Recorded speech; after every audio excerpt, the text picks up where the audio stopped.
What do you know about blood glucose and insulin? Do you think it's just something that diabetics deal with, or do you know that it's a problem for some 90% of Americans? Meaning, it's probably a problem for you. Do you understand how it all works? If not, or even if you just need a refresher, this episode is going to spell it out for you and help you understand how something so seemingly simple might be the very thing that's undermining your health day by day. Let's go. Hey, Mama, you have found your way home. This is If Mama Ain't Healthy, Ain't Nobody Healthy, and I'm your host, Lori Morris. I'm a Christian wife, mom, and midwife, and I'm so glad you're finally here. I know you're tired of feeling bounced around the system, never feeling heard or understood, and you're sick and tired of feeling sick and stuck. Whether you're trying to conceive, pregnant, or in the months and years after pregnancy, I want you to know I'm here to help you find your way out of confusion and into true wellness by working with God's beautiful design, not against it. From your physical health to your emotional and spiritual health, there is no topic off limits as we walk together through all seasons of motherhood. So if you're ready to step out of the world's way and into God's way of living well and loving life, take a short break from changing diapers and cleaning the kitchen again for the third time today and sit a spell with me. What you learn today could change generations. Review time. This week's review comes from MFAB. I always sound funny about those names because I don't really know what they mean, and you guys make them up and probably don't even remember what they are, but it is what it is. MFAB from back in June. Title says, wonderful podcast. This podcast is exactly what I've needed to hear. So many helpful tips, enlightening perspectives, and encouraging words. So happy to see how God is using her to reach mamas and touch lives. Thanks for giving back to all your listeners. And thank you for that review. It is an honor to me to be able to talk to you guys. It's an honor that God has given me this platform. I'm thankful for it. There's so many people that I've been able to be connected with as a result of this, and I'm just so thankful that God has given me this platform to talk to you guys. So thank you for that review, and if you haven't left me a review yet, please hop over on Apple Podcasts and leave me a quick 5-star written review. Helps me so much, encourages me so much. Or if you don't have an Apple product, that's fine. Hop over on YouTube and subscribe and maybe comment on a video or two. That helps me in the exact same way because it helps me to find other mamas like you who are looking for this kind of content just like you are. Okay?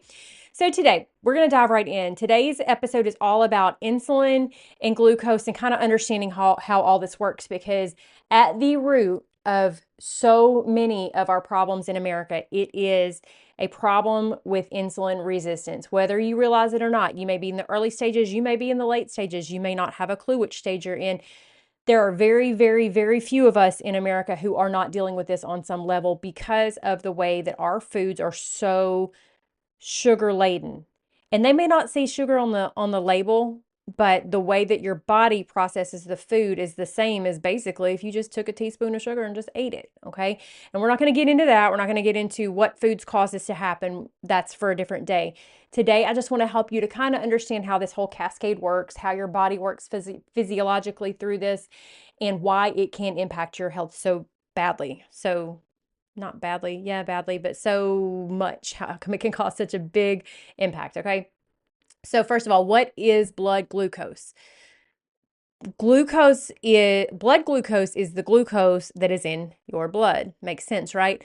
But glucose itself is the most basic part of what you eat.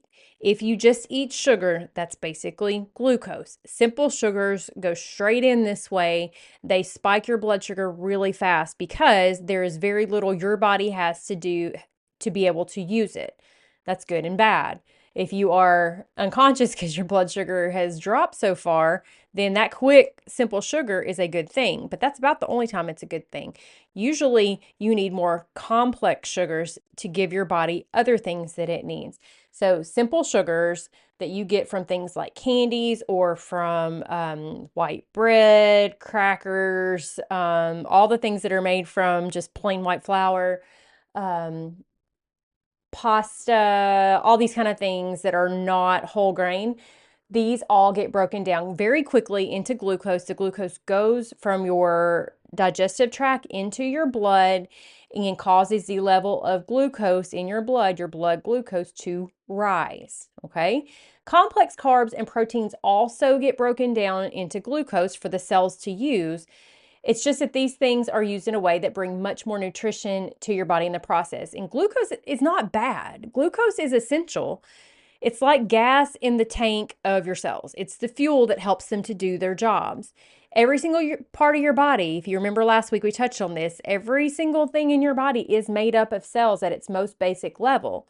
And all of those cells need glucose to do whatever job it is they're designed to do. But it needs to be at an appropriate level, not at the level that the American diet usually gives us. Glucose is a bad guy per se when it's in too high of a concentration, too much. But it's not the only problem. The real villain is actually insulin. Now, if you go back to your high school health classes, you learned about insulin a little bit. You probably learned it the same way I did. I learned that insulin is kind of like the car that takes the glucose, it picks up the glucose, it carries it in the back, and it drives it into the cell. It's the way that sugar gets into the cell for the cell to be able to have what it needs to have the fuel it needs, right? And that's true. Insulin is essential. But, well, before I go to that, let me regroup here. Insulin is essential. And if you have something like type 1 diabetes, your pancreas just doesn't make insulin anymore.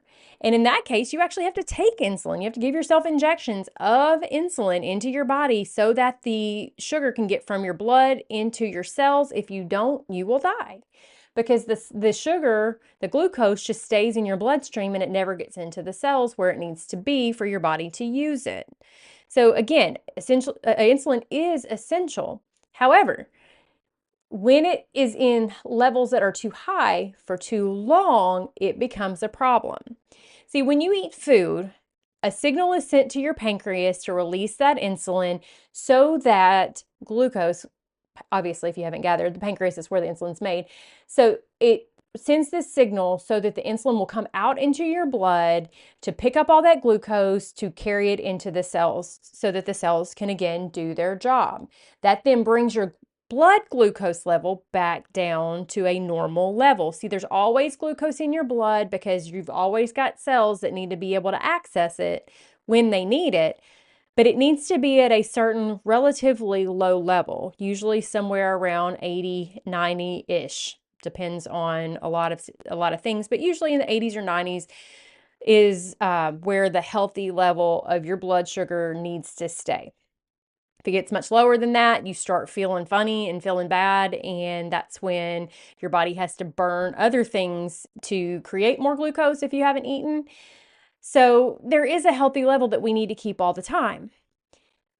But when we are eating the typical American diet, which gives us far more sugar than we ever need, because by the way, if you're wondering, the amount of added sugar that you need in your diet, that means anything that you add to cause it to be sweet that breaks down to glucose, the amount of added sugar that we need in our diet is 0.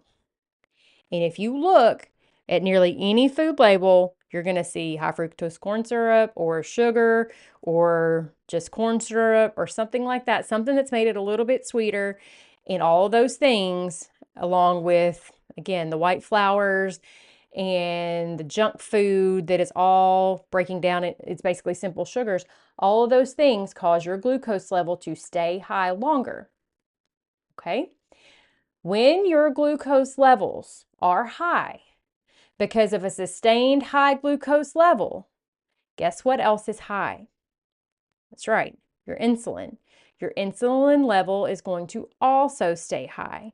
And sustained high insulin levels are what leads to insulin resistance because the cells are seeing insulin all the time and they kind of get tired of it and they stop paying attention to it. Okay, you can probably make some analogies about when your kids, you try to tell your kids, maybe don't say everything that comes into your head because if you talk all the time, nobody listens, right?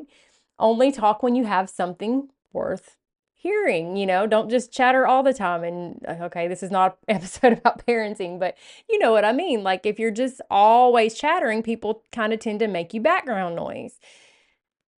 your cells do the same thing. They see insulin all the time. Their receptors are already flooded, and they just kind of start to ignore the insulin. And so over time, when your insulin level stays high because your glucose level stays high, then your cells become more and more resistant, less and less sensitive to insulin. The more insulin resistant your cells become, the more insulin then it's going to take to clear the glucose. The amount of insulin that used to work for a certain glucose load doesn't work anymore. You need more now, which leads to higher and higher insulin levels, which causes more and more resistance. You see where I'm going with this? It is a self-propagating thing, and it just keeps going and it keeps going and it keeps going, and it eventually leads to prediabetes and then type 2 diabetes, which is both of those really are just degrees of the same thing, which is insulin resistance. The excess insulin here's where insulin becomes a problem, by the way, with you losing weight.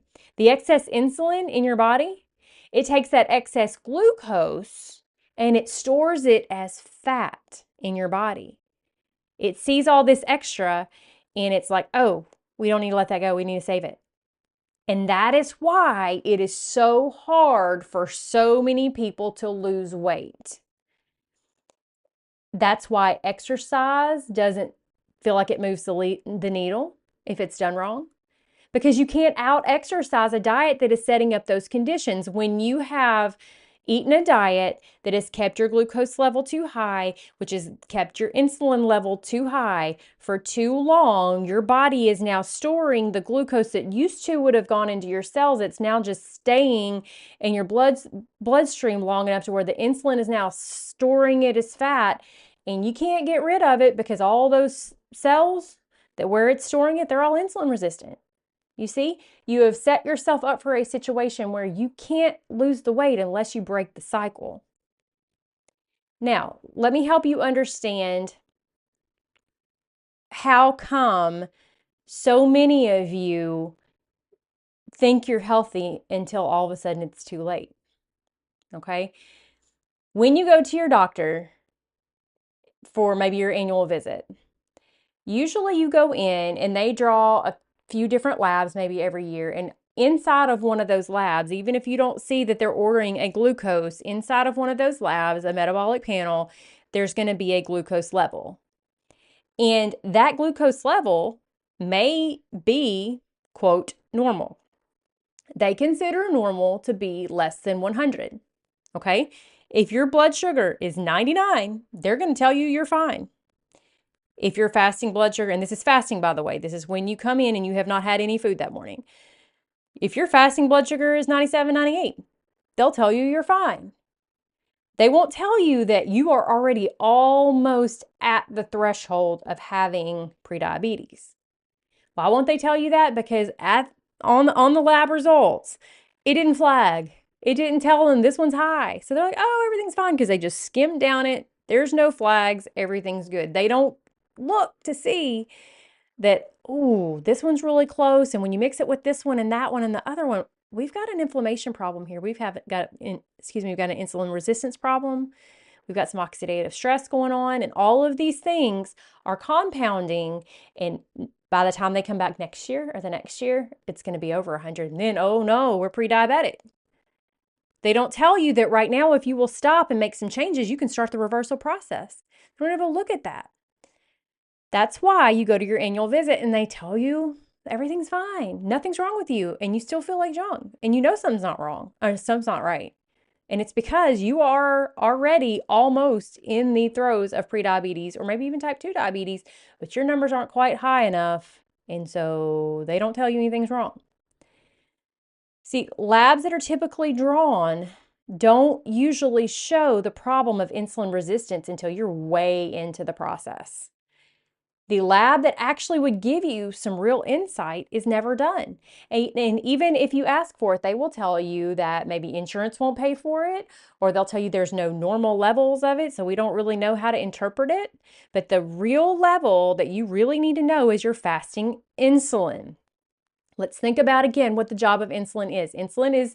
Its job is to take the glucose from your blood sugar, from your bloodstream to take that glucose into your cells. If you have been fasting for 8 hours or 10 hours or 12 hours, there should be a very low normal level of glucose now, right? So there's no job for insulin at this point. So your fasting insulin should be very close to zero because there's no need for it right now. There's no need for it to be carried into your cells right now.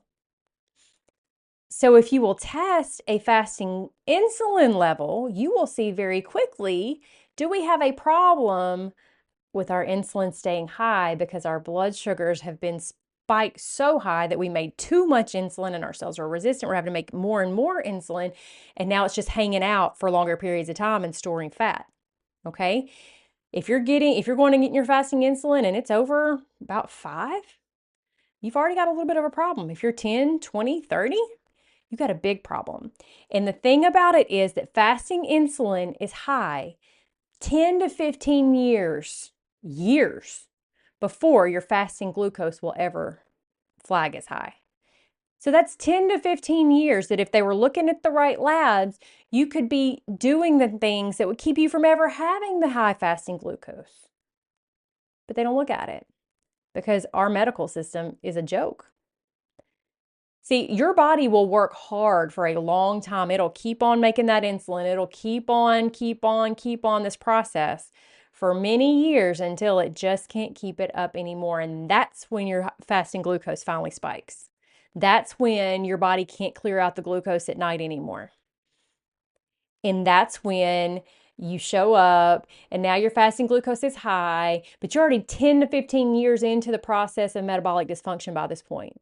And by the way, when I say dysfunction, I want you to know, I'm not saying that there is something inherently wrong with your body and it's dysfunctional. No, what I'm saying is that you caused the dysfunction.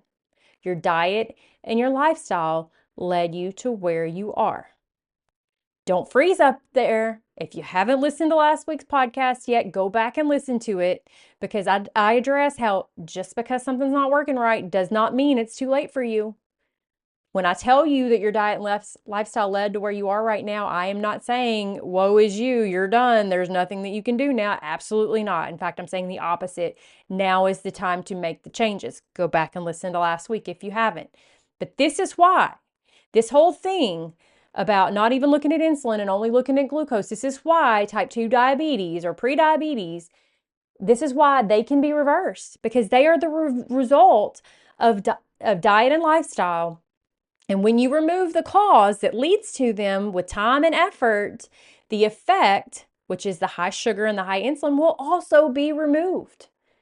It's just that you've got to understand what's going on, and then you've got to decide that you're willing to do the work to undo the damage that has been done, like I talked about last week. Don't be scared by this, though. Don't be scared and think this is so big. I'm already 10, 15 years into it. There's nothing I can do. Like I said last week, you can make a lot of progress really quickly with the right support. Remember, I held on to baby weight for 11 years across 3 pregnancies, and I had resigned myself to think that this is just how it's going to be.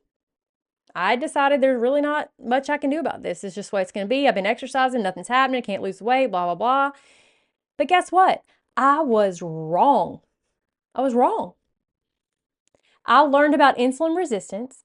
I tested myself because as a midwife, I can order my labs. So I tested myself. And it was very clear what my problem was. And I made some relatively simple changes. And I lost all of the extra 15 pounds I was carrying in 3 months. Everything changed in 3 months. And by the way, I think I've said this before, but that started in October. So we're looking at Thanksgiving in those 3 months and Christmas, and we went on vacation. And I still lost 15 pounds. And it wasn't that hard because once I learned how to eat, I learned how and when to exercise, I learned all these things. Suddenly it was like effortless, essentially. And not only that, I no longer felt sluggish and gross after meals because it turns out what we used to call that itis, that feeling you get after a big meal, that feeling like you just can't stay awake, that is not normal. It's your body trying to deal with the massive glucose load that just hit your bloodstream, and it's trying its best to keep up and do things with it, but because it's got so much work to do, it can't keep you awake anymore, and you need a nap while it deals with it.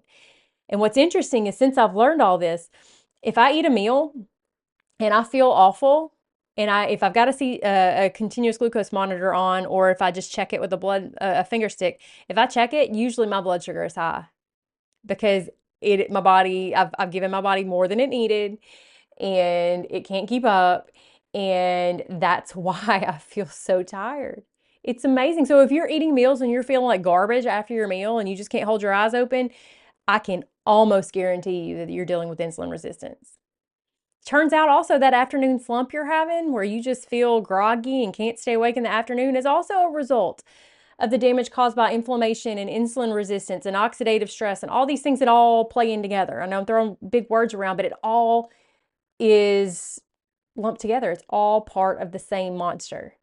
And it turns out when you deal with those things, you feel a lot better. Now, you hear me talk about continuous glucose monitors, and they are great. They tell you a lot of information, but I want you to know they only tell you the blood sugar.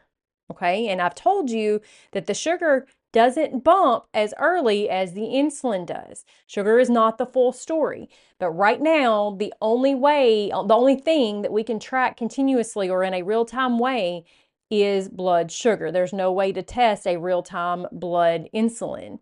So either a continuous glucose monitor or a finger stick machine, just a traditional way of checking your blood sugar, is the only thing that we have that gives you right now. It tells you right now what's going on. And so because of that, it is a great tool to help you immediately understand how certain foods impact your blood sugar, which then gives you insight into what's happening with your insulin. It's really the only way you can get the right now picture. I use one quite often, one of the CGMs. I also have the finger stick machine that I'll use occasionally if I don't have a CGM on. But it's such a neat tool to help you understand how your body deals with the things that you were eating anyway, and you thought maybe were good for you, and then you find out, oops, that one spikes my blood sugar. Maybe I should lay off of that, or eat much less of it, mix it with a lot more protein and different things like this. And these are all things, by the way, that we go in depth in the coaching that I do. I don't want you to think, though, that glucose is the only problem. Again, I want you to start thinking in terms of, what does this food do to my insulin levels? Okay, what is my insulin doing as I'm eating? Think about how this food, whatever that food is going to impact your blood glucose, and then how much insulin your body's going to have to make to deal with the glucose load you're giving it. You can, of course, always try a CGM if you want to. You can see in real time when you use those what your blood sugar level is doing. You can also do the finger sticks, as I mentioned. You can learn a lot about what various foods are going to do to your blood sugar by looking at the glycemic index or the glycemic load of a particular food. You can just look that up on an internet browser. You can learn a lot about what to expect, or what you can kind of predict what's going to happen to your blood sugar. Again, a finger stick machine is also an option if you want to just kind of do the lesser invasive. It's just that then you have to prick your finger all the time, which is also no fun. There's lots of different options, lots of different ways to go about it. I do include a CGM as part of my coaching program, which we're going to talk about in a second. So just know that if you decided to become a part of my one-on-one coaching program, that's part of that's part of the program, because I want to help you learn how to look at the readings. What do they mean? How do you interpret them? It can be a little tough to sort through when you very first start. So I help you do that so you don't have to do it alone. So I just want to ask you, what about you? How many pounds are you hanging on to that you can't figure out why you can't lose them? How bad do you feel midday? How gross do you feel after meals? How worn out do you feel no matter how much you sleep? These are all things that can be fixed. And don't get me wrong, it's simple, but it's not easy. And what I mean is, it's not real complicated to make these changes. It's not real complicated to figure out. It's just that it's not easy at first, but it gets easier pretty quickly. Because once you learn how to get rid of the cravings, which we work on, once you learn how to make good decisions without having to fight with your willpower at every turn, it really isn't that hard at all. I'll give you an example. Okay. today, as I'm recording this, my husband and I went to Cheddar's after church. It's Sunday afternoon when I'm recording this. Went to Cheddar's after church. And used to at Cheddar's, I would have gotten that big old pile of chicken fingers and fries. In fact, pretty much anywhere I went, I would have gotten chicken fingers and fries. I've just always loved chicken tenders or chicken fingers. And fries, of course. Everything's delicious. And I used to think of everything as a ketchup delivery mechanism, right? It's like I loved ketchup. I'd eat tons of it. Okay. So you can imagine, what my diet looked like. So we're sitting down to order, and I went there with salmon in mind. It's like, I just love their salmon. I was like, I'm going to go eat salmon. Ended up ordering a chicken and shrimp dish with broccoli, and I got a loaded potato, which is probably my worst choice on the plate. But that's what I chose.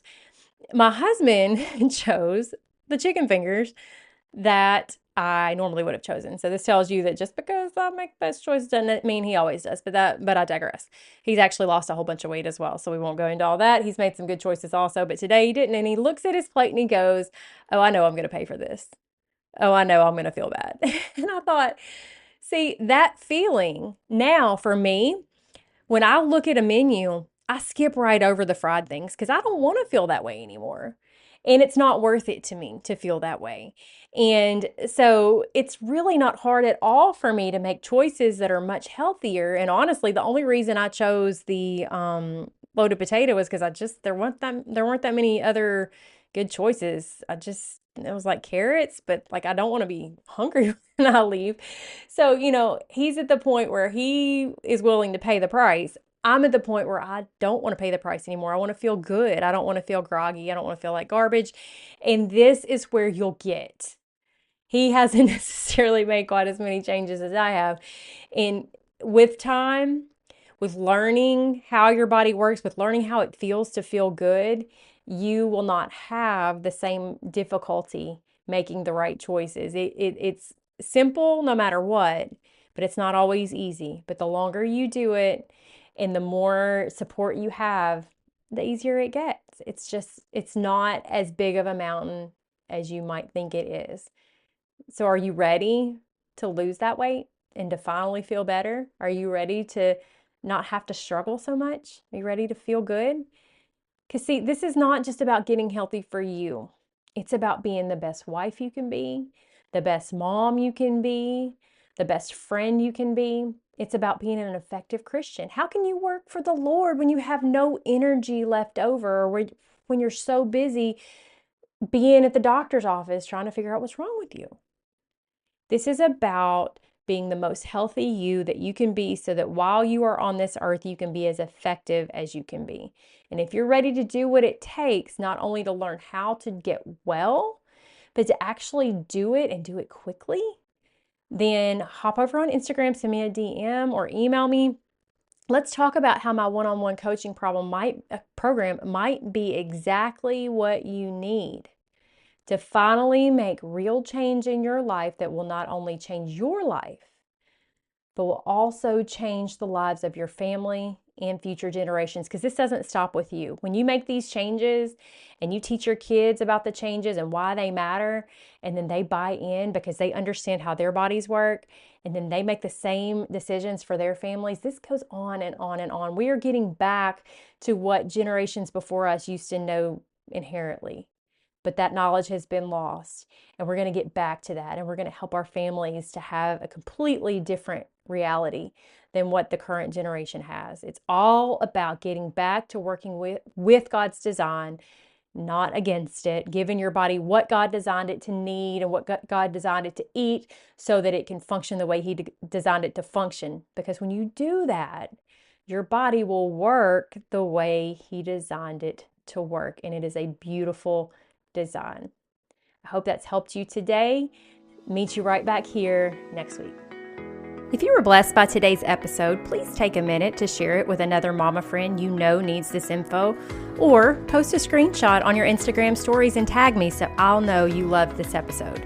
Then come hop into our Facebook group to find your people and have some like-minded support throughout your week. Also, I'd love it if you'd head to YouTube and subscribe to my channel. You can find links for all of these things in the show notes. I'm so thankful for you, And I look forward to hanging out again with you right here next week.